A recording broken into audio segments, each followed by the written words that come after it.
Shalom sahabat, mengapa pengikut Kristus tidak pernah mengatakan semoga arwahnya diterima di sisinya? Jadi sahabat terkasih, kematian selalu membawa duka. Ia datang tanpa diundang, merenggut yang kita kasihi, meninggalkan ruang kosong yang tak mudah diisi. Dalam suasana seperti itu, manusia berusaha mencari kata-kata penghiburan. Tidak jarang kita mendengar ungkapan, semoga arwahnya diterima di sisinya. Namun bagi pengikut Kristus, ada sesuatu yang lebih dalam daripada sekedar harapan. Ada kepastian iman. Mengapa demikian? Karena iman Kristen tidak berdiri di atas kemungkinan, tetapi di atas janji. Yesus Kristus berkata bahwa Dia adalah jalan, kebenaran, dan hidup. Ia tidak mengatakan, mungkin kamu akan selamat. Tetapi Ia memberikan jaminan. Siapa yang percaya kepadanya memiliki hidup yang kekal. Bukan nanti, bukan mungkin, tetapi sudah dimiliki sejak sekarang. Maka ketika seorang percaya meninggal, kita tidak sedang berharap nasibnya baik-baik saja di hadapan Tuhan. Kita percaya bahwa ia telah berpindah dari kematian kepada hidup. Bukan karena ia orang baik, bukan karena perbuatannya sempurna, tapi karena kasih karunia Allah yang menyelamatkan melalui Kristus.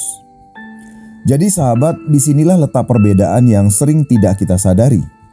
Ungkapan semoga diterima itu mengandung ketidakpastian, seolah-olah keselamatan masih dipertimbangkan. Tetapi Injil mengajarkan bahwa keselamatan adalah anugerah yang sudah diselesaikan di kayu salib.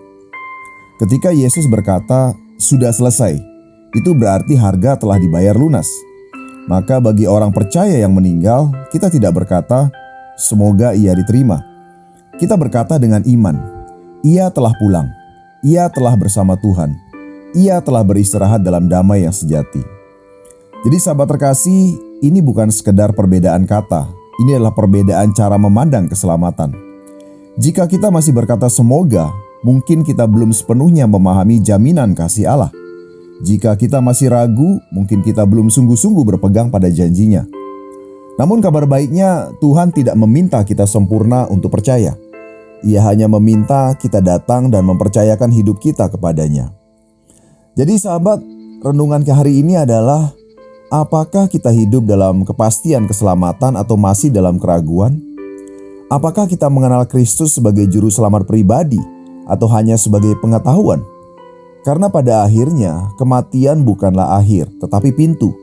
Dan pertanyaannya bukan apakah kita berharap diterima, tetapi apakah kita sudah hidup dalam anugerahnya? Jadi sahabat, mari kita belajar mengubah cara kita berbicara. Bukan sekedar untuk benar secara teologi, tetapi untuk hidup dalam iman yang teguh. Ketika kita kehilangan orang yang percaya kepada Kristus, kita boleh menangis karena kasih, tetapi kita juga bersuka cita karena pengharapan. Sebab bagi mereka kematian bukan kekalahan, melainkan kepulangan. Amin.